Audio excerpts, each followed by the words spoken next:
Hi everyone and welcome back to my channel. In this video, I want to share with you how I would approach planning a sabbatical in 2024. I have an older video on this topic that I posted in 2021 when I was on sabbatical myself, and I have a lot of comments and questions under that video, and I would like to address some of them today. And also answer this question: does it even make sense to take a sabbatical in 2024? First, I would think about the reason or a purpose for your sabbatical.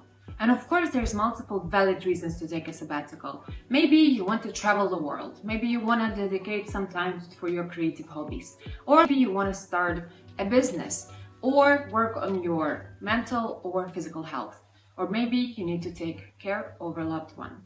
Each of these reasons is a valid reason to take a sabbatical. However, looking at the economic situation in 2024, the cost of living crisis, all the uncertainty that is around us, the economic recession that is being projected, I would think twice and I would only take sabbatical for the very important reasons, such as taking care of my health or health of my loved ones. And another one is if I am going to start a new business, and only if I know that I have a proven model, or maybe if I already started something on the side and it started bringing income. So now I want to take the leap and I want to take time to dedicate my effort and attention to this project, and I hope that it will replace my full-time job. And if I want to travel the world, for example, or write a book, I would think that there will be a better time for it than 2024. The second step after you identified your reasons and purpose for your sabbatical is to create a plan for your sabbatical. And trust me, I'm talking from experience when I'm saying it's very easy to just lose track of time, and you're just gonna look back and realize that you lost months of doing nothing, you can say. Nothing memorable happened, and maybe you didn't progress in terms of the goals you wanted to achieve during the sabbatical.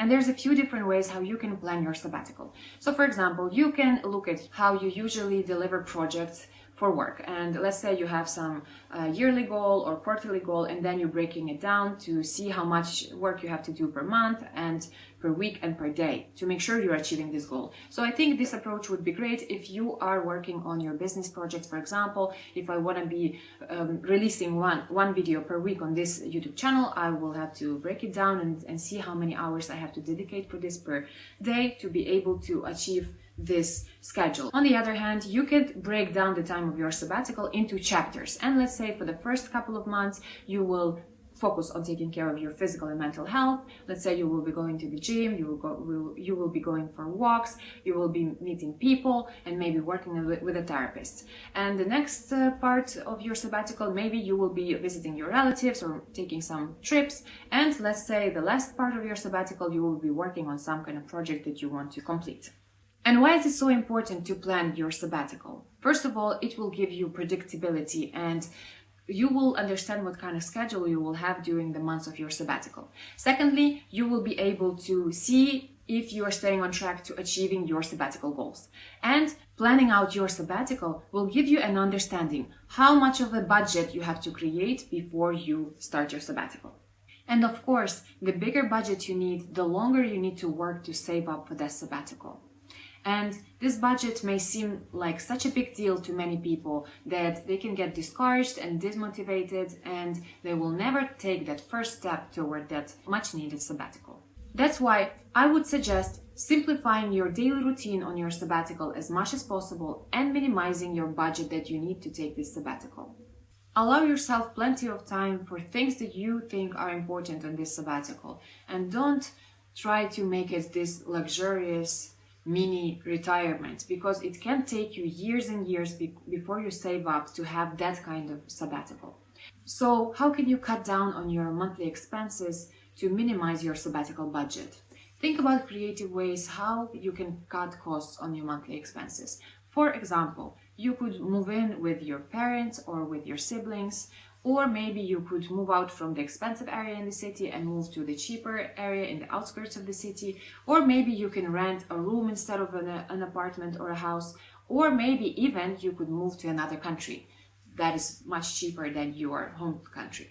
And I will give you an example of a couple that I met in Thailand a couple of years back when I was traveling there.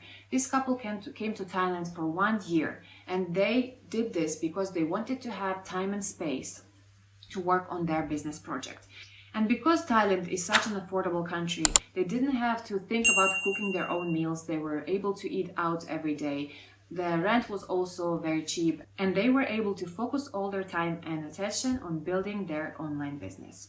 Another thing to think about is your medical insurance. And I remember I had a comment under my previous video asking me what I did for medical insurance while I was on sabbatical. And to be honest, I am lucky to live in a country that has free healthcare. I live in Ukraine and we have all these things for free. I think it's the same in majority of European countries.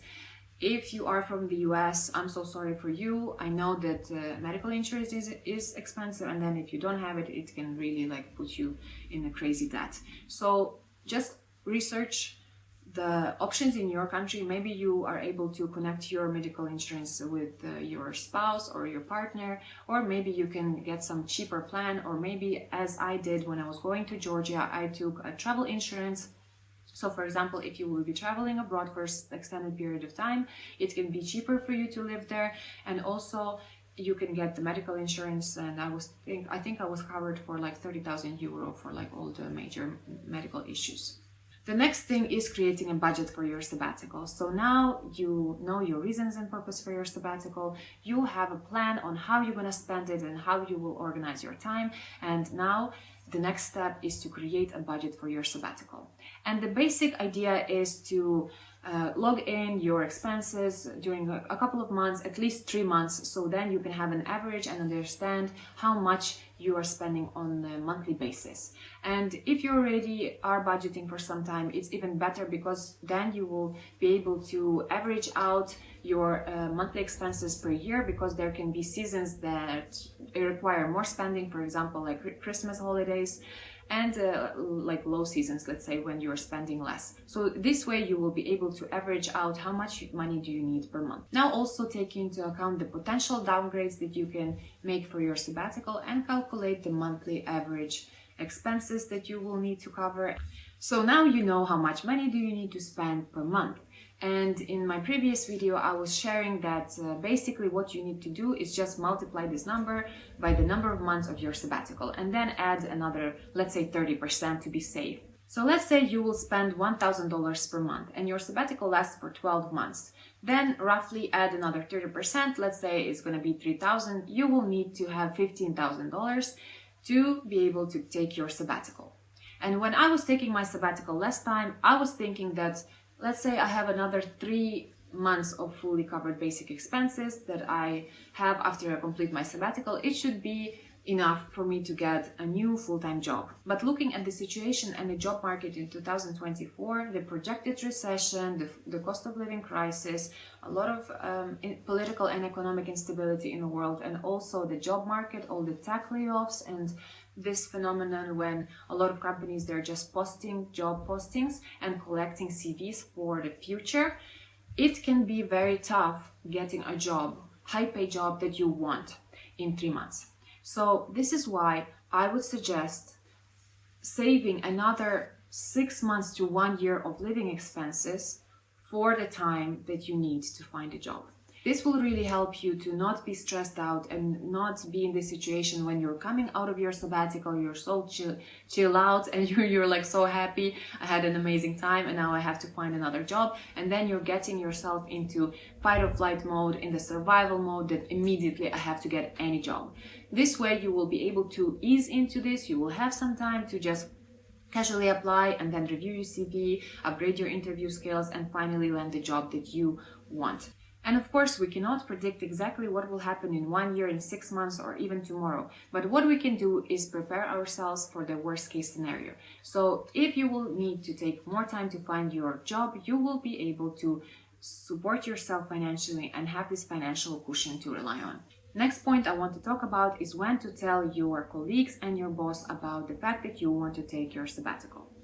And of course, if you're watching this video right now and you're calculating your budget, it's most likely that you will need at least a few months or a year or more to save up enough to take your sabbatical. So it's no point to talk about it with anyone right now. Of course, you can share this with your family or your closest friends, but don't go to your coworkers or your manager and talk about the fact that you are planning your sabbatical, because it can negatively impact you at work.